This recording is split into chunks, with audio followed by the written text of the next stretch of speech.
In coming days,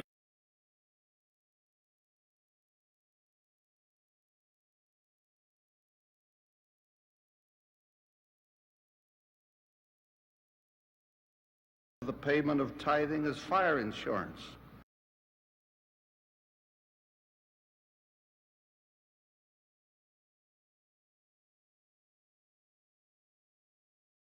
Payment of tithing is fire insurance. Nonetheless, the word of the Lord is clear that those who do not keep the commandments and observe the laws of God shall be burned at the time of his coming. For that shall be a day of judgment, a day of sifting, a day of separating the good from the evil. I would venture a personal opinion that no event has occurred in all the history of the earth as dreadful as will be the day of the second coming. Today, I have felt prompted to speak of the importance of preparation for a future event of supreme importance to each of us, the second coming of the Lord. The Scriptures are rich in references to the second coming, an event eagerly awaited by the righteous and dreaded or denied by the wicked. The faithful of all ages have pondered the sequence and meaning of the many events prophesied to precede and follow this hinge point of history. Four matters are indisputable to Latter-day Saints. One, the Savior will return to the earth in power and great glory to reign personally during a millennium of righteousness and peace. Two, at the time of his coming, there will be a destruction of the wicked and a resurrection of the righteous. Payment of tithing is fire insurance. in coming days we will see the greatest manifestations of the Savior's power that the world has ever seen. Between now and the time he returns with power and great glory, with my man Travis. Travis, you're a year too late.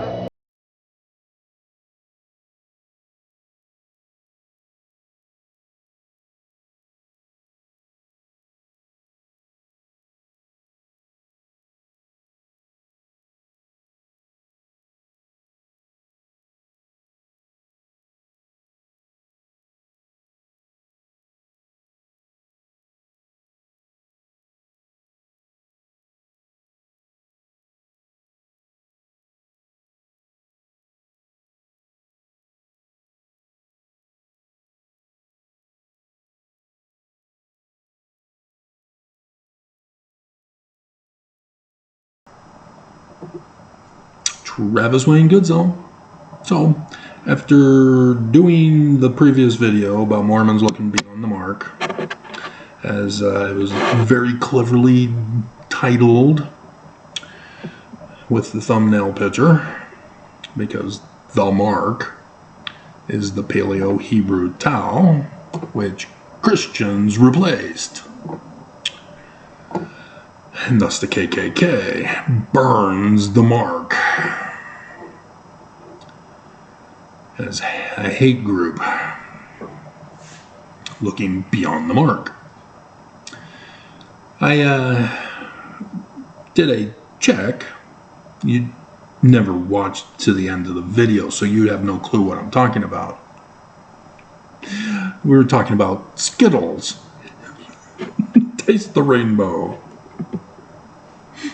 And the prophecy of Joseph Smith.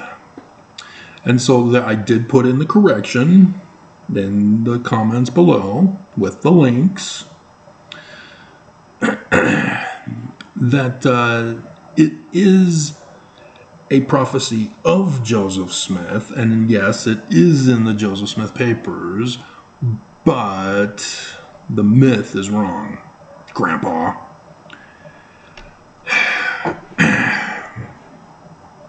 So, yeah, I put the links in to correct the record. And so, it, again, is not about, well, when you see no rainbow, he comes. Sort of. Let's give you the fullest account given by Wilford Woodruff. John Solomon Fulmer, which Grandpa quotes from, is the worst. Then Willard Richards likewise gave a version, and Wilford Woodruff gave a version, and Wilford Woodruff's is dominant. It includes a whole lot more and corrects what is likely to be more accurate. And there's an interesting, is it an error? Pay attention. You'll have to wait to the end of this video for it, because we're going to first talk about the rainbow Skittles. And so, let's see. Where should we start?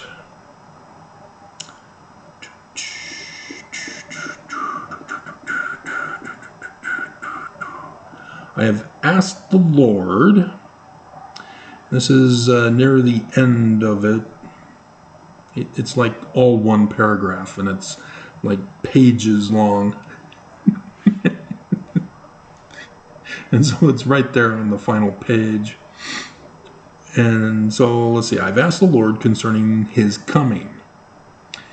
And while asking, the Lord gave me a sign and said, in the days of Noah, I set a bow in the heavens as a sign and token, that in any year that the bow should be seen, the Lord would not come, but there should be seed time and harvest during that year.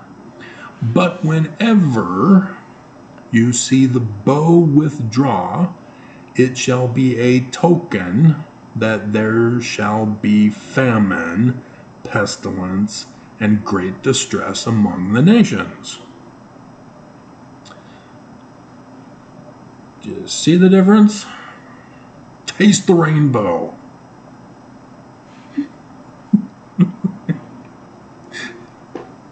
We're going to do that.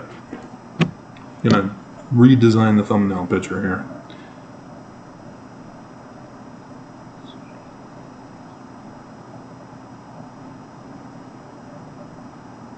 Okay. And so the prophecy of no rain and no rainbow thus has to do with drought. Okay? That's all. And he says that is the sign Mormons need to look for.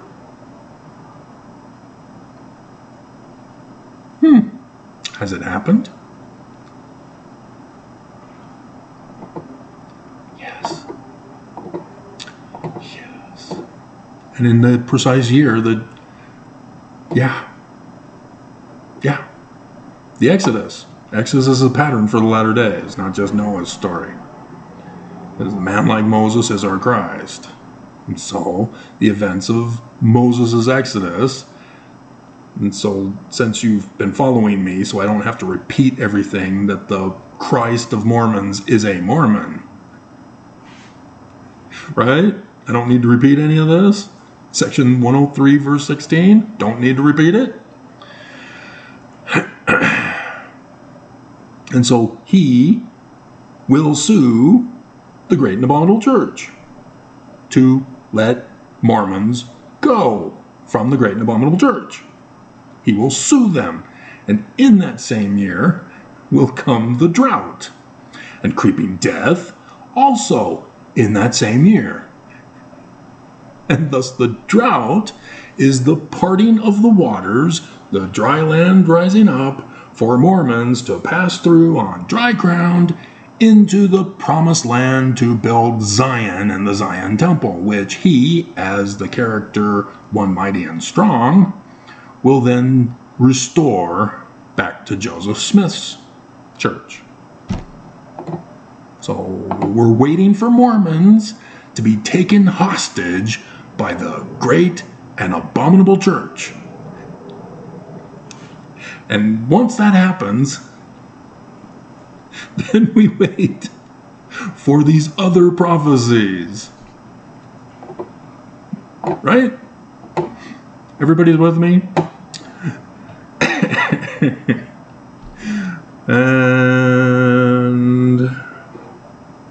And so then he clarifies the Millerite thing.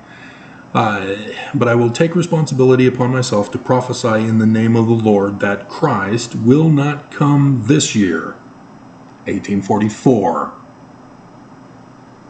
Not when there's no rainbow in the clouds.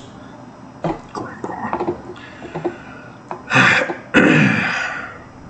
And then not 40 years. Because it was William Miller, the Millerite, who prophesied that Jesus was coming in 1844. He was wrong. Any Millerites still around? Let's do a Google search since we're using the internet at the moment. Millerites. Millerites were. I guess there's no more Millerites. Millerism. It's Miller time. Taste the Skittles. Post-Great Disappointment Millerism.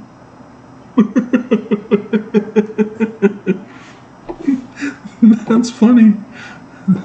The post-Great Depression.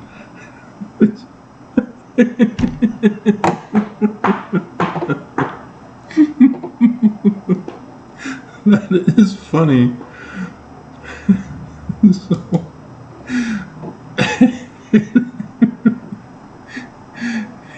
in the confusion that followed the Great Disappointment, it seemed that almost every Millerite had an opinion. Yeah, they were in denial. Mid-1845, doctrinal lines amongst the various Millerite groups began to solidify. Yeah, they fractured. They fell. Just like Christianity. That is hilarious. Oh, they're trying to use the parable of the 10 virgins. Christ's second advent. Is this where... This isn't the second, or the Adventist church comes from, is it? Not seeing it. Let's see. Advent Christian Church. No, there it is. Evangelical Adventists. Oh. So that's from the Albany Conference Group. The Millerites formed. This is a fascinating history of failed Christianity. Seventh-day Adventist Church. Yep. Out of the third Millerite group, the Seventh-day Adventist Church arose. Fascinating. Yep. Oh, look. Huh. They have pictures. Way to go, Miller. It's Miller time. So we'll get a download of this for the history records because Joseph Smith talks about it. So we need to know about him. So yeah, this is what Joseph Smith is referring to. It's hilarious. Joseph warned you guys. You didn't listen.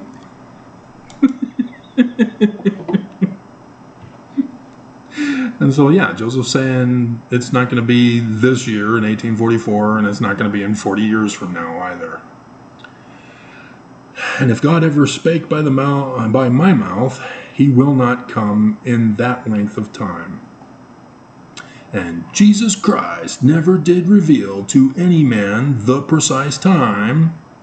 Are you sure, Joseph? Because you put in your Joseph Smith translation, and it's right there at the beginning of the Book of Mormon when he comes. The exact date and time. Well, Fred. He would go and read the scriptures, and you cannot find anything that specifies the exact he would come. Well, Fred. So, okay, we'll take him up on this challenge, Wilford, and we'll go to the scriptures and we'll check. We'll skim through the whole scriptures, so bear with me. And we finally get to Revelation chapter 12, and there appeared a great sign in heaven. Virgo, clothed with the sun, the moon under her feet, and upon her head, Leo, a crown of 9 stars plus 3 planets: Mercury, Mars, Venus. And she was pregnant with Jupiter, and she gave birth.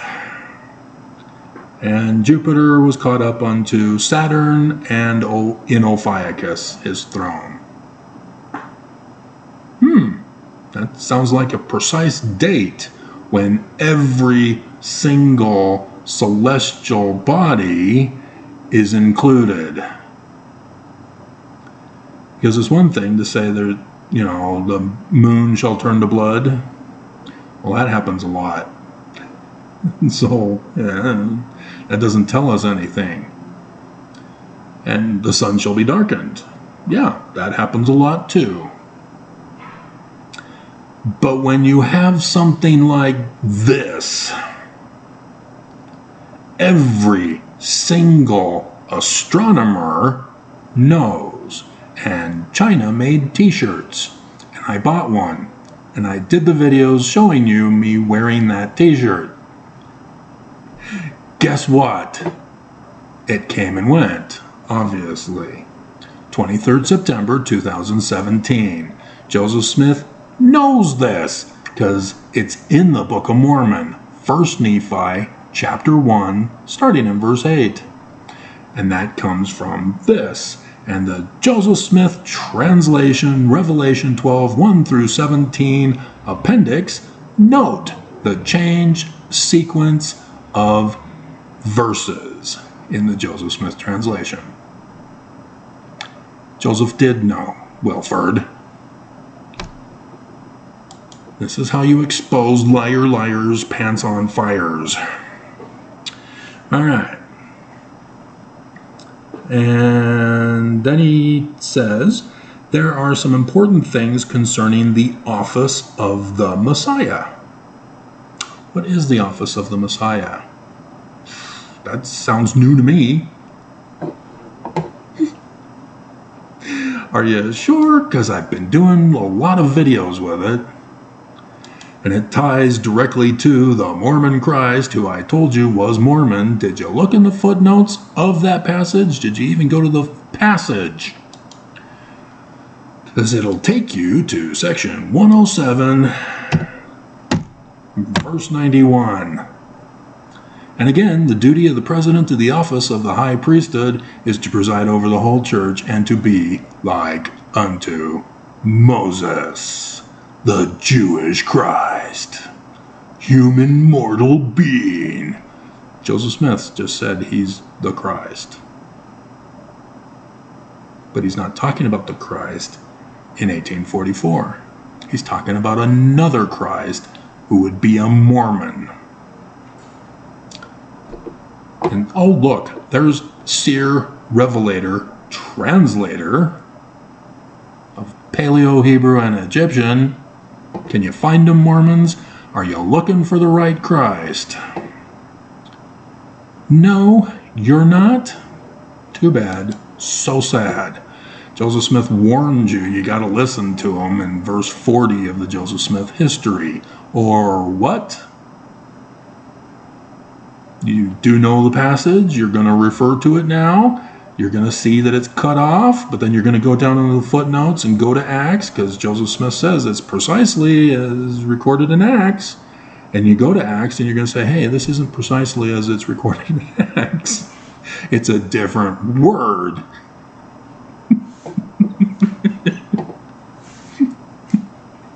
Joseph tricked us. He made us look it up. But here's the fun thing. Let's see if I can find the beginning of a sentence here, because the punctuation also is crap. Fire came down from heaven and destroyed them. The day that shall burn as an oven.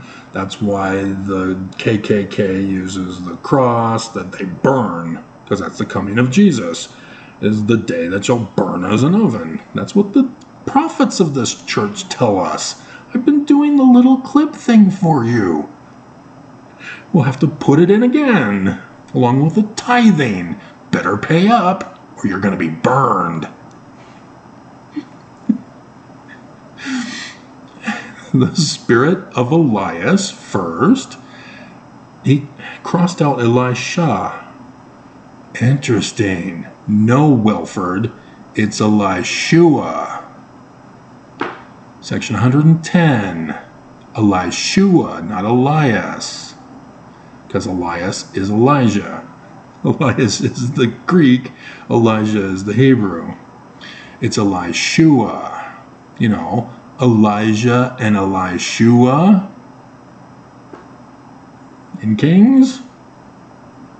They both parted the River Jordan. The treasure map to Zion, which every single woman has, and they're hiding it and covering it up. Right, Lucifer? Women are more precious and few than you realize. And who abuses women? Lucifer abuses women. Who abuses women? The Church of Jesus Christ of Latter-day Saints abuses women. All right. Let's find where we were again. Okay. First Elishua, then Elijah, second, and Mosiah. Is this an error, Joseph? Welford? Because Welford's put in brackets Messiah last. What's going on here? We kind of need help from a translator, don't we?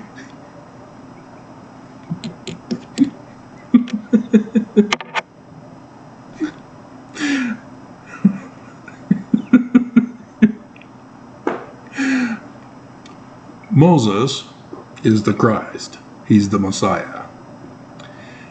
It comes from Moshe in Hebrew.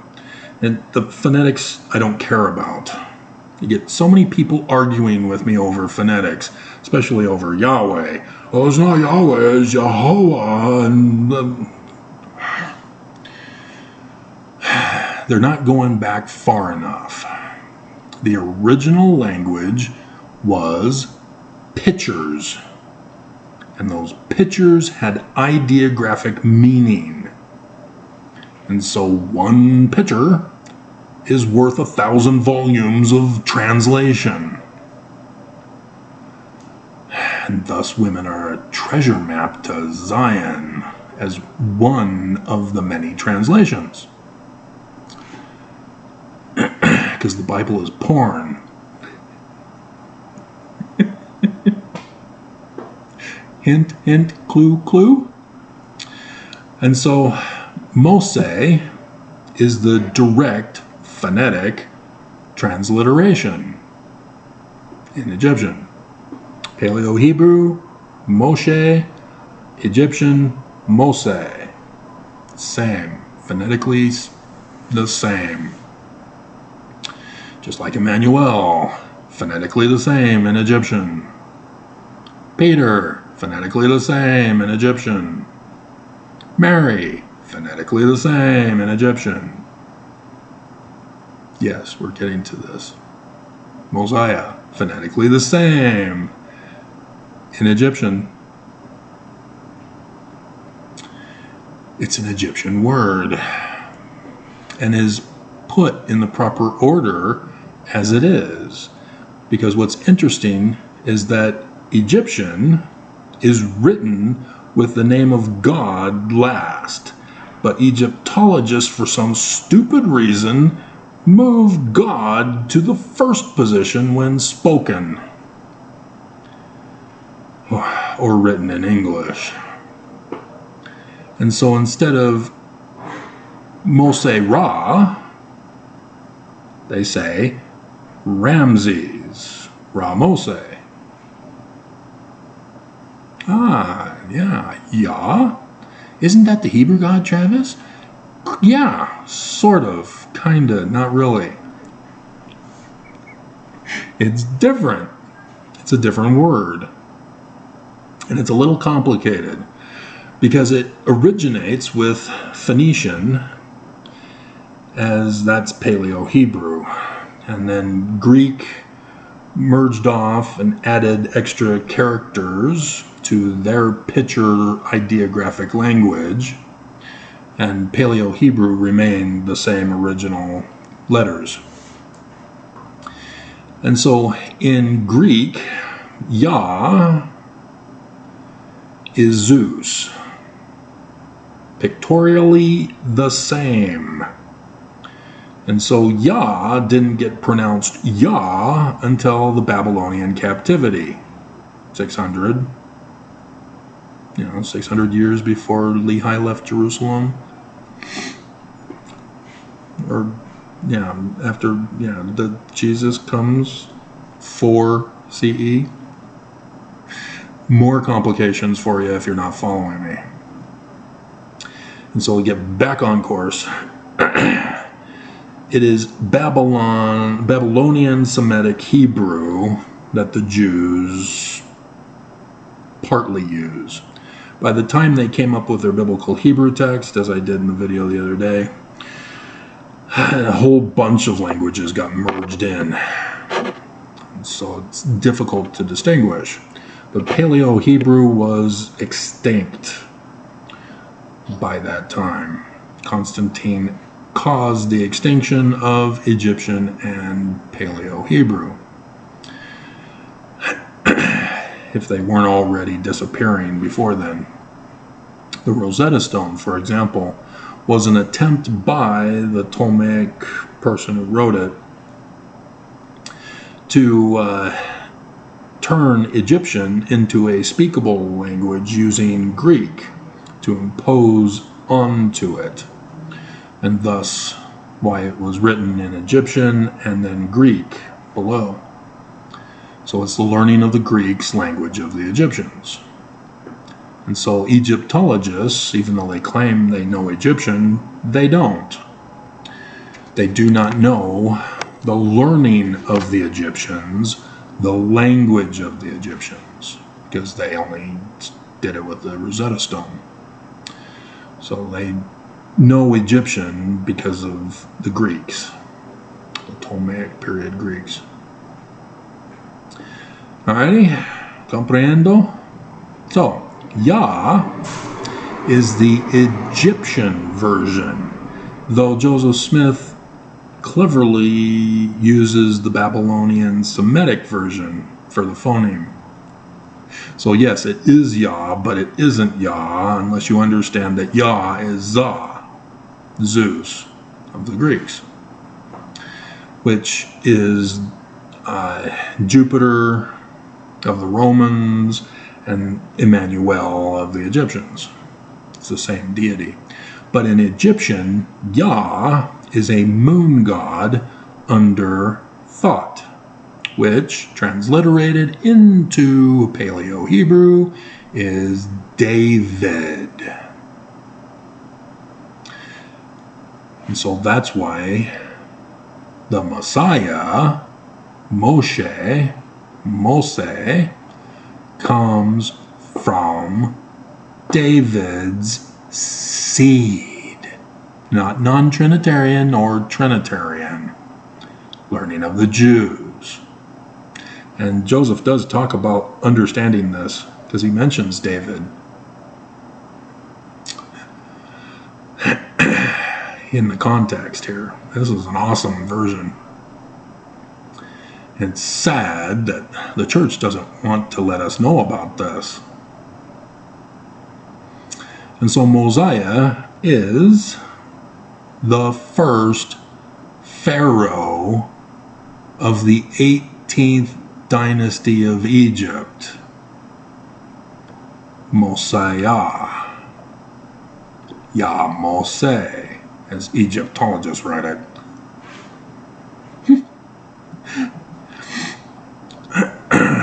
He began the new dynasty of the David Moseses. Ta-da! And so King Mosiah in the Book of Mormon establishes the Constitution of the United States of the Nephites to start the reign of judges. See what he was doing? And so the kingmen seek to return to a monarchy and overthrow the Constitution of the United States of the Nephites. See the learning of the Jews involved? You thought Captain Moroni was literal history, didn't you? Oopsies. You look beyond the mark. So there you have it. Joseph Smith reveals the translation of Mosiah on 10th of March, 1844. Taste the rainbow.